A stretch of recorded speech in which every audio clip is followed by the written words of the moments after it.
How were you challenged? By class? How were you challenged by the film? How were you challenged by the message? What's that? How were you challenged? Were you challenged?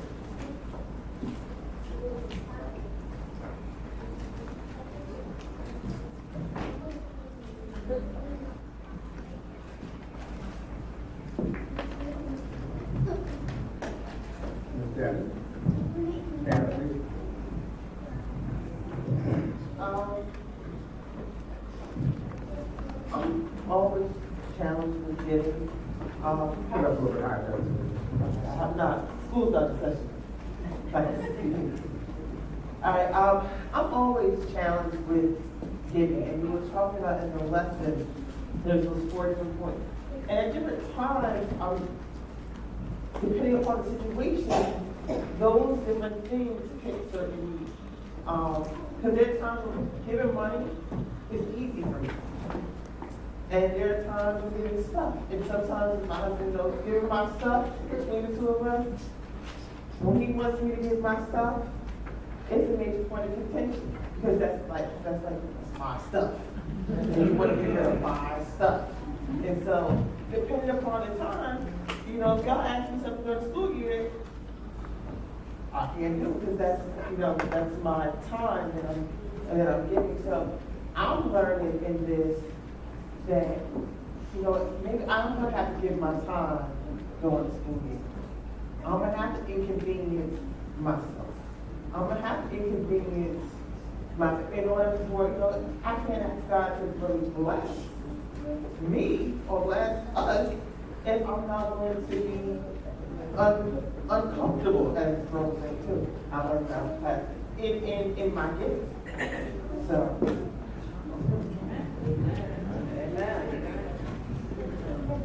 How were you challenged? By class tonight, by the video tonight, by movie tonight, by the message tonight.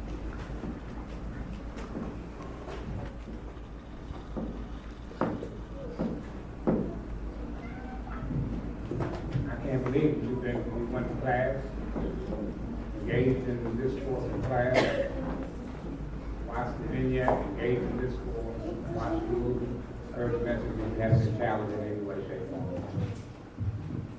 I guess I didn't want to talk because I felt like I talked so much. But I think one of the things that came out, or more of a challenge, I feel like I'm pretty generous with time, talent, resources, and getting grades and all that. But I know that one of the things that's kind of challenging me, and I don't know if I'm just getting old and cranky or what, but sometimes in my giving, I begin to look at people and think, well, shouldn't you be more concerned about this than me? Shouldn't you have made a little bit more preparation than this? And, and it doesn't negate that I might go ahead and help out in a situation, but I kind of do this thing in my head before I do. And so I think that's I kind of more of a challenge for me now. And maybe because I'm retired, I'm looking at my money a little differently. But yeah, I think that it's to try to work out in your own head that you want to love your neighbor, but you don't want to be like judgmental when you do.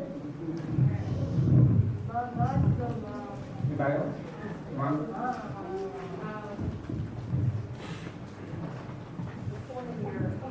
Sermon about how that you're getting back up to the rest of your life.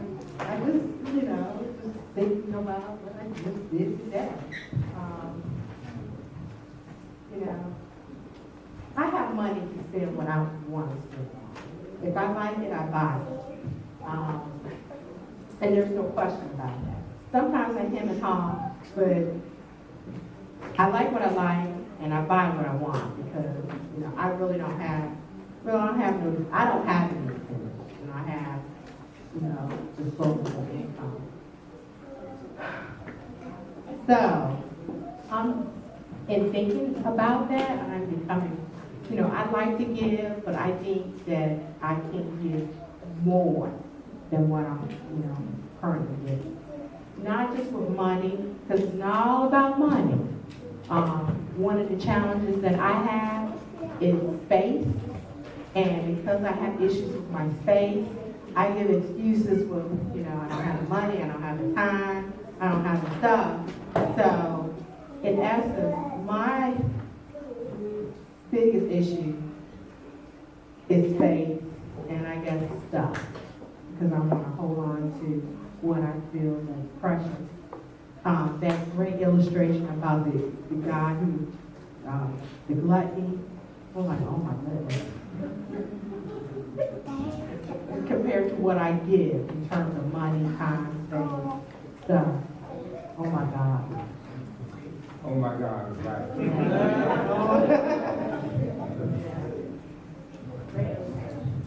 Anybody else? How are you counting?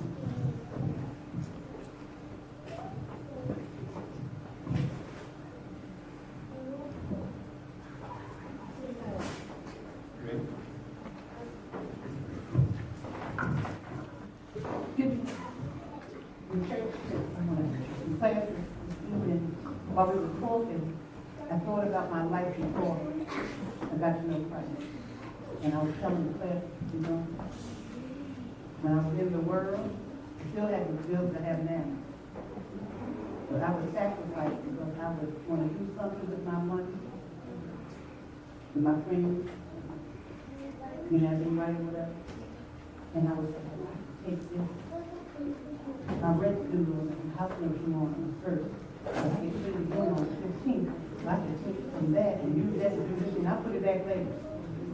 I don't think like that. And so I did make sacrifices when I was in the world, but I don't do sacrifices anymore. And that's the part I have to do with myself. Not with anyone, I can do with myself. I feel that I've given up, but I mean, if something comes up, okay, will I do this? Will I sacrifice and take my rent money, my household money, and pay until I get back next week? Even though I don't get paid every month. That's what I do.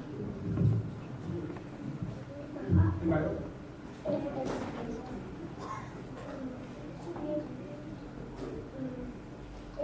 I know for me, one of the things this whole thing challenged me about is that whole word "mine." That I tend to see it as mine. My money, my stuff, my life. You know, it's mine. And it's mine to do with what I want. And there's really nobody to kind of tell me what to do with it. And I'm doing pretty much what I want to do. And so to say, no, it's not mine, it's really God's. And here's the kicker. For me, it's easy to say it's God if God's out there. Yeah. See, it's really easy for me to say it's God if God is somebody out there. Now, it gets to be difficult for me to say that it's God when the needs of others present themselves and call for me to have, or take less, in order that somebody might have more. Or when the needs of the community call for me to do that. It's God.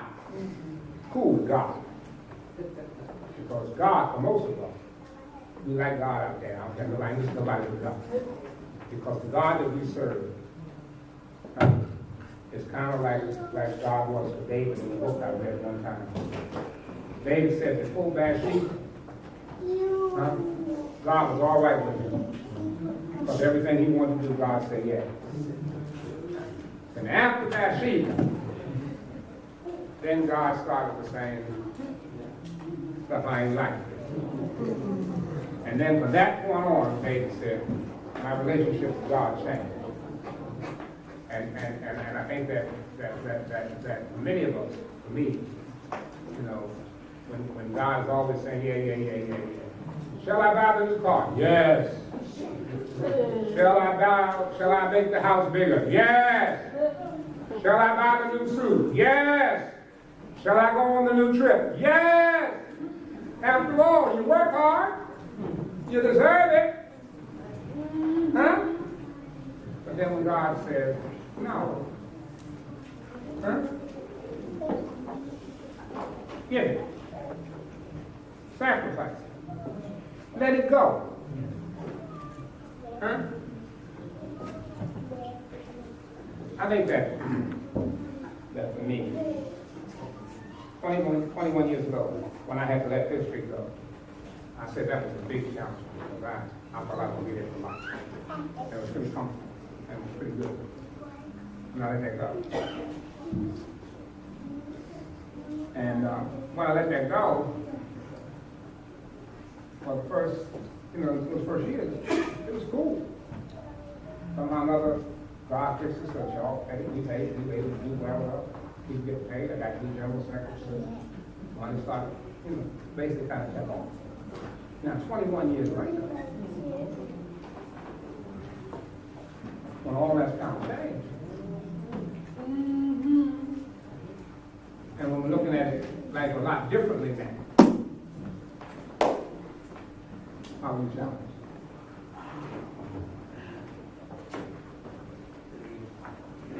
Speak louder. I think sometimes. No, speak louder than the microphone.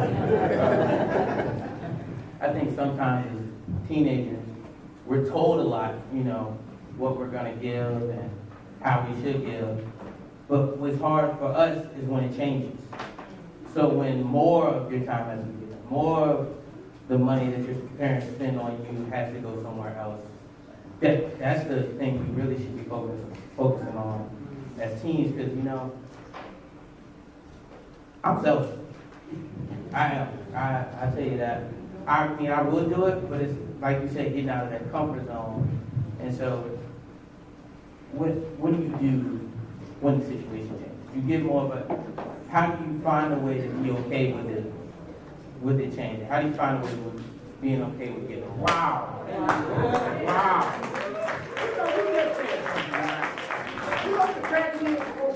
We spend so much time trying to indulge our children, we never teach them to sacrifice.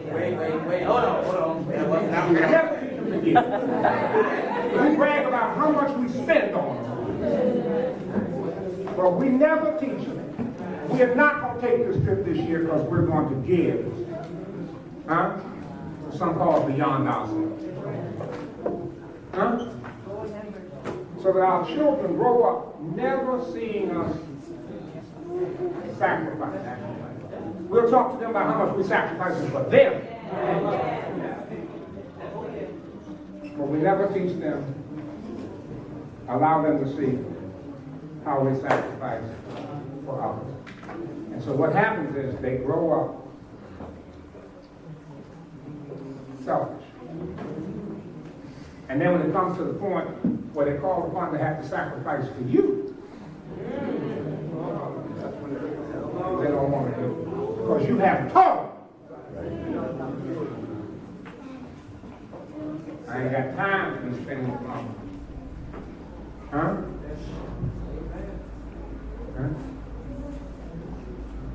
Get old when you're going to die so I can get that stuff.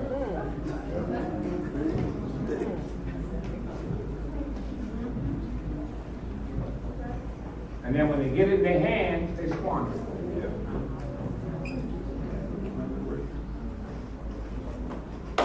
Anybody one more? That's not one more. That's something to think about it.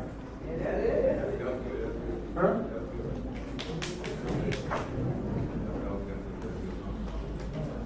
Anybody else? How are you challenged?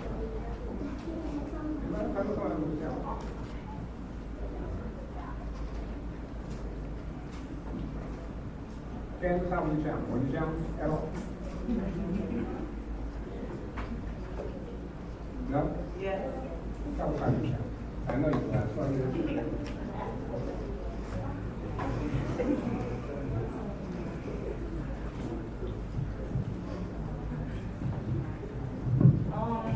Well, it just really had me thinking, not just about money, like I just thought about, I know I'm a work in process myself, but I can be a little bit generous more with stuff that I know I can share with people, or just stuff in general.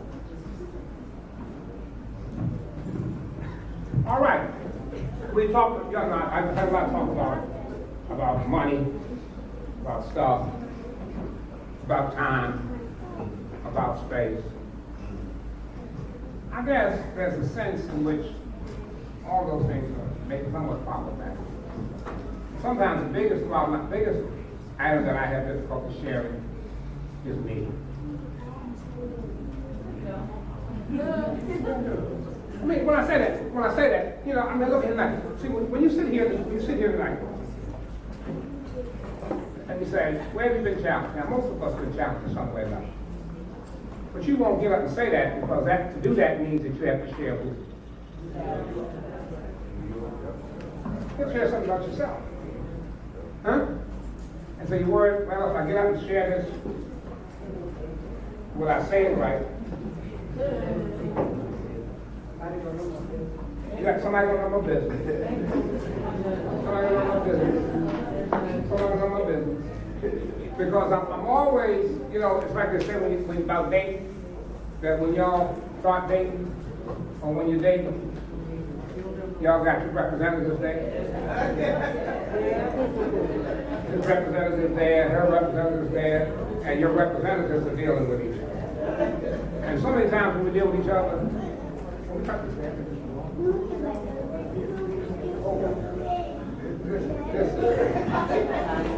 This, well, cut it up a little bit, don't cut it off, cut it up a little bit. But that whole thing about your representatives, about sharing you, sharing me, you know?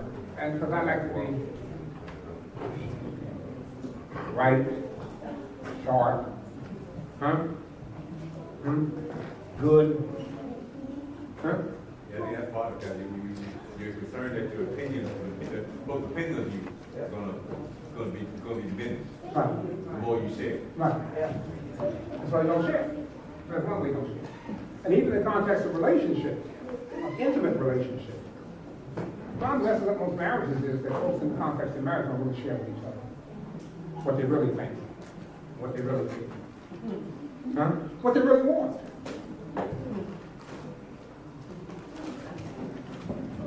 And so what happens is they may share it out there, but they should be sharing it in here. Yeah. Amen. And so me is hard to share. I wear the mask. Many of us wear the mask. So that whole issue of just sharing self. And that's what God said. You should, because heart, soul, strength, and mind is self. Heart. What's really dear to you. What really matters to you. And how often you say, well, I'm not going to share my heart. Because if I share my heart, what will happen? Huh? It'll get broken. It'll get hurt. And so the way not to get my heart broken or not to get hurt is what? It's just not to share it. Huh? Mind, your thoughts. Huh? I mean, we're taught as children not to let you share your thoughts with your child. Shut up. Keep that to yourself. So we're kind of programmed not to share ourselves. Okay? Well, there's lots of this. So I hope that more and more will just be challenged. All right, thank you so much. We're going to